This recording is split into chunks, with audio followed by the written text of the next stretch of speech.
মোহাম্মদ ইউনূসের আমলে বাংলাদেশে সন্ত্রাসবাদ লাফিয়ে লাফিয়ে মাথাচাড়া দিচ্ছে। সেখানে নামকরা জঙ্গি জিহাদিদের জেল থেকে ছেড়ে দিয়েছেন ইউনূস। সেখানে মানুষের জীবনযাত্রার মান তলানিতে ঠেকেছে। লাগাতার চলছে অত্যাচার, বন্ধ ব্যবসা, টাকা নেই, আর তার সঙ্গে সন্ত্রাসী কার্যকলাপ তো আছেই। এই আবহে ভয়ঙ্কর এক তথ্য সামনে আসছে। আরাকান উগ্র বিচ্ছিন্নবাদী সংগঠন আরসার নেতার সঙ্গে কি মোহাম্মদ ইউনূসের কোনো সম্পর্ক রয়েছে? এই প্রশ্নই এখন উঠছে। আবার এখানেই শেষ নয়, আরও প্রশ্ন উঠছে, যে দেশকে অস্থিতিশীল করতে ইউনূস এসব জঙ্গিদের নিয়ে কি কোনো প্ল্যান সাজাচ্ছে? এই সংক্রান্ত একটি ভিডিও সামনে এসেছে। ভিডিওর ক্যাপশনে লেখা, আরাকান উগ্র বিচ্ছিন্নবাদী সংগঠন আরসার নেতার সঙ্গে ইউনূসের কি সম্পর্ক? সেই ভিডিও দেখতে পাচ্ছেন আপনারা।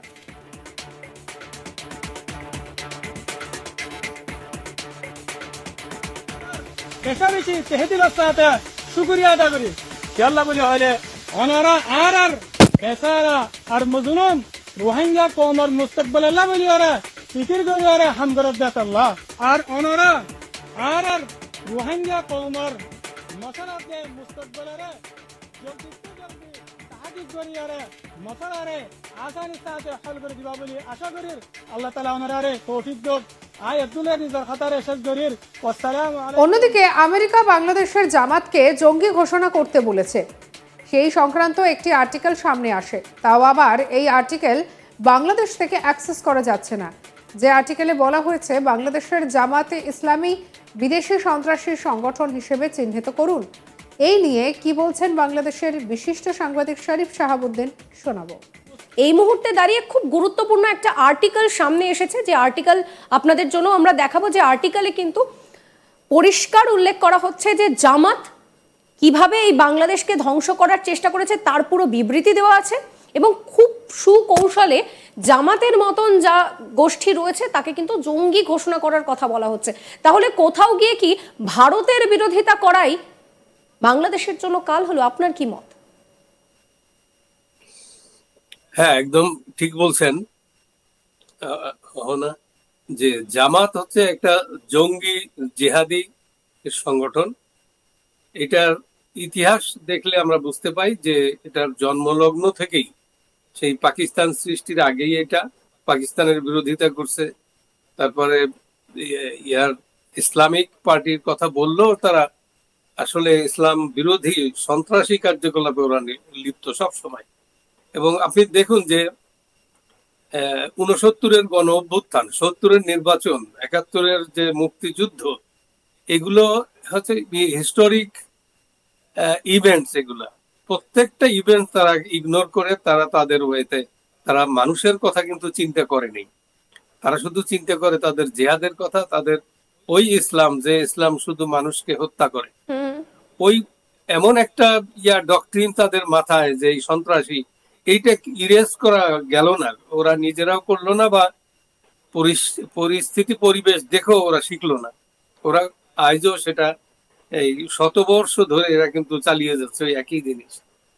তো এদেরকে ধরুন কি বলবো, এরা তো একটা অভিশপ্ত বলতে হবে, তা নইলে তো পৃথিবী চেঞ্জ হয়, এরা চেঞ্জ হয় না। আজকে যে আর্টিকেলটা লিখলো, যে এটা তো একেবারে, এটা খুব ইনডেপথ এবং একেবারে রিয়েল পয়েন্ট গুলো তুলে নিয়ে আসছে। এখানে তার নিজস্বতা কিছু নাই, ঘটনাগুলো তুলে নিচ্ছে, ওরা কি করে, ওরা কি বিশ্বাস করে এবং কবে কবে কি করছে এগুলো।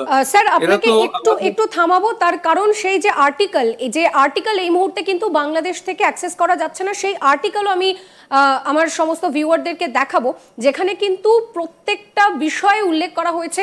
স্যার যে বিষয়টা বলছিলেন, যে স্যার খুব সুকৌশলে যে ঘটনাগুলো রয়েছে সেই ঘটনাগুলোকেই কিন্তু উল্লেখ করা হয়েছে।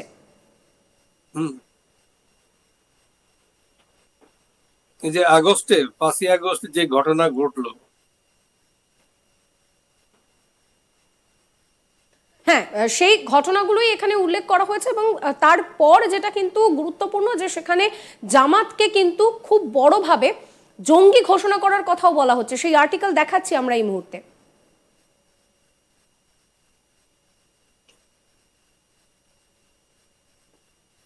স্যার, আপনি বলতে পারেন। হ্যাঁ, এখন ধরুন ইনিশিয়ালি এটা বোঝা যায়নি, 5ই অগস্ট পর্যন্ত বোঝা যায়নি যে এটা একটা মেটিকুলাসলি ডিজাইন এবং এটা একটা ষড়যন্ত্র, ইট is A part of deep rooted conspiracy. এটা কোনো আন্দোলন না, এটা কোনো বিপ্লব না, এটা একটা জাতিকে প্রতারণা করা। সেই প্রতারণাপূর্বক যে কাজগুলো করছে এটা কিন্তু ইসলামে কিন্তু ধরুন জামাত ইসলামের সভাপতি যে হয় তাকে কিন্তু ধর্মীয় নেতাও বলা হয়, আধ্যাত্মিক নেতাও বলা হয়, যারা মিথ্যা কথা বলে না, যারা লাইফ স্যাক্রিফাইস করার জন্য প্রস্তুত। কিন্তু এখানে যে জামাতের নেতা আপনি দেখবেন এর আগেও যারা ছিল, গোলাম আজম পাখি 71 সালে গোলাম আজম আর এখনকার শফিক, মৌলানা শফিক, একই সুরে একই সুন্দর করে মিথ্যা কথা অনর্গল বলে যায়। এরা মনে করে যে মানুষগুলো খুব বুঝে না, কাকে যেমন চোখ বন্ধ করে ডিম লুকায়, মনে করে কি যে কেউ দেখলো না, ঠিক ওরা এরকমই করে।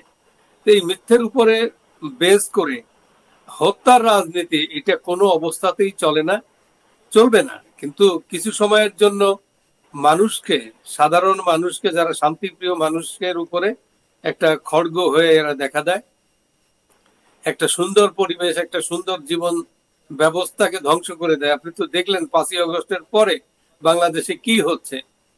ওরা যে ঘটনা যে আর্টিকেলে যে একেবারে নিখুঁত ভাবে আর্টিকেলটা মাইকেল রুবিন, সে তো রিসার্চ করছে এবং সে খুব ইন্টেলিজেন্সের এজেন্সিতে কাজ করে আসছে, তাদের যে অর্গানাইজেশন এটা রিসার্চ ওয়ার্ক করে।